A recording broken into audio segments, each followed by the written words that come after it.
کہ ہمارے شیعوں میں سے جو زندہ ہیں وہ مردہ مومن بھائیوں کے جنازے میں شریک ہوں، اور جب میت قبر میں جاتا ہے تو سب سے پہلے توجہ کیجیے گا، بہت عظیم درجہ ہے ان اشخاص کا، ان لوگوں کا کہ جو کسی مومن کے جنازے میں شریک ہوتے ہیں۔ جب میت قبر میں جاتا ہے سب سے پہلے اسے جو بشارت دی جاتی ہے وہ یہ ہوتی ہے، ہاں غیب سے آواز آتی ہے، اللہ اپنے نمائندے کے ذریعے سے اس تک پیغام پہنچاتا ہے اس میت تک کہ جس مومن نے بھی تیرے جنازے میں شرکت کی ہے اللہ نے اس کے تمام گناہ بخش دیے۔ اور آخری اور اہم وصیت، وَأَن يَتَلَاقَى بَعْضُهُمْ بَعْضًا لِأَنَّ لِقَاءَ بَعْضِهِمْ بَعْضًا حَيَاةٌ لِأَمْرِنَا۔ ہمارے شیعوں کو چاہیے کہ ایک دوسرے کی ملاقات کو آیا جایا کرے۔ کیوں؟ کیونکہ ان کا ایک دوسرے سے ملنا ہمارے مشن کے زندہ ہونے کا موجب بنتا ہے۔ دیکھیے یہ مجالس، یہ جو ہم بیٹھے ہیں مجالس، یہ ایک ذریعہ ہے مشن اہل بیت کو زندہ رکھنے کا اور مشن اہل بیت کو جاری رکھنے کا۔ یہ ایک ذریعہ ہے، ذریعہ منحصر نہیں ہے، یہ ایک ذریعہ ہے کہ جس کے ذریعے سے ہم مشن اہل بیت کو جاری رکھ سکتے ہیں، اور دوسرا ذریعہ ہے مدارس اور مراکز اہل بیت۔ یہ سب کے کیا ہے؟ امام نے فرمایا رحم اللہ احیو امرنا، رحم اللہ من احیا امرنا، ہمارے مشن کو زندہ کرو، ہمارے ذکر کو زندہ کرو۔ اور پھر فرمایا اللہ رحم نازل کرے، اللہ مغفرت کرے اس کی کہ جو ہمارے مشن کو زندہ کرتا ہے۔ صحابی نے پوچھا کیسے زندہ کرے؟ فرمایا یتعلم علومنا ویعلمها الناس، کہ ہمارے علوم سیکھیں اور انہیں لوگوں تک پہنچائیں۔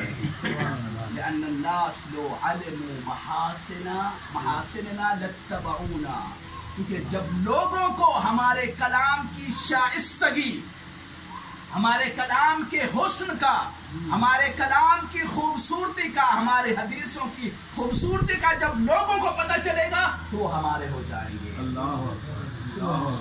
یہ مدارس دوسرا ذریعہ ہے اس مشن اہل بیت کے زندہ رہنے کا۔ تو یہ جو مرکز یہاں پہ بنا ہے، جیسا کہ آپ مجالس کو اہتمام دیتے ہیں اور اسے اپنی شہرگ حیات سمجھتے ہیں، یہ جو عزاداری ہے یہ ہماری شہرگ حیات ہے۔ جس طرح سے شہرگ حیات کے بغیر انسان زندہ نہیں رہ سکتا، مجالس کے بغیر بھی ہمارا کوئی وجود نہیں۔ اسی طرح سے مدارس ہیں، مدارس بھی مشن اہل بیت کے زندہ ہونے کا موجب بنتے ہیں، یہاں ہم اس سفر عشق کو جاری رکھ سکتے ہیں۔ اور تیسرا جو سبب ہے وہ ہے ایک دوسرے کی ملاقات کو جانا، ایک دوسرے کی خبر گیری رکھنا۔ اور مرد بزرگوار کا یہ میسج ہے کہ ہمارے مومنین کو چاہیے کہ ایک دوسرے کی ملاقات کو آیا جایا کریں، ایک دوسرے کی خبر گیری رکھا کریں۔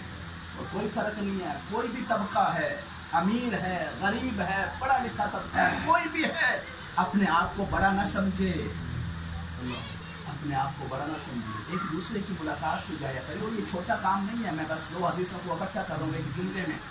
ایک حدیث میں یہ ہے من زار اخاہ المومن وجبت لہ الجنہ، کہ اگر کوئی شخص اپنے مومن بھائی کی زیارت کرتا ہے اور اس نیت کے ساتھ، اللہ کہتا ہے کہ اس پر جنت واجب قرار دے گا۔ اور دوسرا جملہ سنیے گا، ومن زار اخاہ المومن زارنی فی عرشی، اللہ فرماتا ہے حدیث قدسی میں کہ اگر کوئی مومن اپنے مومن بھائی کی زیارت کرتا ہے گویا اس نے عرش پر میری زیارت کی۔ سبحان اللہ۔ اور ہم نے خبر گیری رکھنی ہے، اپنے مومنین کی خبر رکھنی ہے، ان کے درد میں شریک ہونا ہے، ان کے غموں کا مداوا کرنا ہے، ان کے غموں کا مرہم بننا ہے۔ اور یہ سیرت ہمیں کہاں سے ملی ہے؟ علی کی سیرت سے ملی ہے۔ وہ علی اور یتیموں کا خصوصی خیال رکھا کریں کہ جن کے والدین یا والد اس دنیا میں چلے گئے، ان کا خصوصی خیال رکھا کریں۔ اور امام نے بھی خصوصی طور پر یتیموں کی وصیت کی ہے۔ دیکھیے کائنات میں علی سے بڑھ کے کوئی نہیں ہے، وہ علی جب تک زندہ رہا ہے کوفہ کا کوئی بھی یتیم اپنے آپ کو یتیم نہیں سمجھتا، کیونکہ ان کا امام رات کی تاریکی میں جب لوگ سو رہے ہوتے علی اپنے کاندھوں پر ان کا راشن اٹھا کے ان کے گھروں میں جاتا تھا، یتیموں کو اپنی گود میں بٹھاتا تھا، علی اپنے ہاتھ سے ٹکڑے توڑ توڑ کے ان بچوں کو کھلاتا اور ان سے کہتا کہ اگر کوئی تم سے پوچھے کہ تمہارا باپ کدھر ہے تو اس سے کہنا کہ علی میرا باپ ہے۔ کیا کرتا تھا علی؟ فقط بچوں کو کھلاتا نہیں تھا، گھر میں تاریخ بتاتی ہے یتیموں کے گھروں میں، بیواؤں کے گھروں میں علی جھاڑو دیا کرتا تھا، یتیموں کے گھر میں کھانا پکوایا کرتا تھا، علی بیواؤں کے ساتھ بیٹھ جاتا تھا، ان کی داد رسی کیا کرتا تھا، ان کے غموں کا مداوع کیا کرتا تھا، انہیں حوصلہ اور تسلی دیا کرتا تھا۔ اور جب 21 ماہ رمضان المبارک کو علی شہید ہوئے ہیں تو کوفے کا ہر یتیم سر پہ ماتم کرتا ہوا باہر نکلا اور یہ کہتا ہے کہ آج ہم یتیم ہو گئے، آج ہم یتیم ہو گئے۔ یہ الگ بات ہے کہ بعد میں امام حسن علیہ السلام آئے اور انہوں نے آ کر اپنے والد کی سیرت کو زندہ رکھا۔ تو یہ ضروری ہے، ہمیں ایک دوسرے سے رابطے میں رہنا چاہیے، ایک دوسرے کی خبر رکھنی چاہیے۔ اور میں تو یہ کہتا ہوں، میرا یہ پیغام اور اعلیٰ مسجد بزرگوار کا بھی یہ پیغام ہے، اور خصوصاً یہاں پہ علماء کرام بھی تشریف فرما ہے، ان کے لیے بھی یہ میسج ہے کہ ہم زیادہ سزاوار ہیں لوگوں کی نسبت، ہم زیادہ سزاوار ہیں کہ ہم ہر بندے کی فکر کریں، ہر بندے کی خبر رکھیں، کیونکہ علی ایک عالم انسان تھا اور ہم نے ان کے مدرسے سے اس کے فرزند کے مدرسے کے طالب علم ہیں، تو ہم زیادہ سزاوار ہیں کہ ہمارا مومنین سے زیادہ رابطہ ہونا چاہیے، ہمیں زیادہ خبر گیری ان کی رکھنی چاہیے، ہمیں جا کے لوگوں کو حوصلہ اور تسلی دینی چاہیے۔ تو ضروری ہے کہ یہ علماء کرام سے بھی میں دستہ التماس کروں جائے اور مومنین کی، اور بغیر کسی حرص کے، بغیر کسی لالچ کے، بغیر کسی توا کے جا کے بندہ ان کے مسائل کو سنے، ان کی مشکلات کو سنے۔ حل کرنا یا نہ کرنا یہ انسان کی توفیق پہ منحصر ہے، لیکن جانا کسی کے پاس، اس کے مسائل کو سننا، اگلے بندے کا کہ دل کا بوجھ ہلکا ہو جاتا ہے۔ وہ کہتا ہے کہ میرے مسائل حل ہوں یا نہ ہوں، مولانا صاحب کا آ کر مجھے حوصلہ اور تسلی دینا میرے لیے یہی کافی ہے۔ ہماری بھی یہ مسئولیت ہے، آپ لوگوں کی بھی یہ مسئولیت ہے، جس طبقے سے آپ تعلق رکھتے ہیں، امیر طبقہ ہے، غریب طبقہ ہے، پڑھا لکھا طبقہ ہے، ایک دوسرے کی خبر رکھا ہے، کیونکہ جس طرح سے مجالس مشن اہل بیت کے زندہ ہونے کا موجب بنتی ہیں، مدارس مشن اہل بیت کے زندہ ہونے کا موجب بنتے ہیں، ہمارا ایک دوسرے سے ملنا۔ میں تو یہاں پہ کہا کرتا ہوں کہ علی والے جب آپس میں ملتے ہیں انہیں علی کے علاوہ کوئی سمجھتا نہیں، جہاں پہ بیٹھتے ہیں اسی بیٹھک کو ہی مجلس بنا دیتے ہیں۔ دعا ہے کہ رب ذوالجلال آپ کو اپنے حفظ و امان میں رکھے۔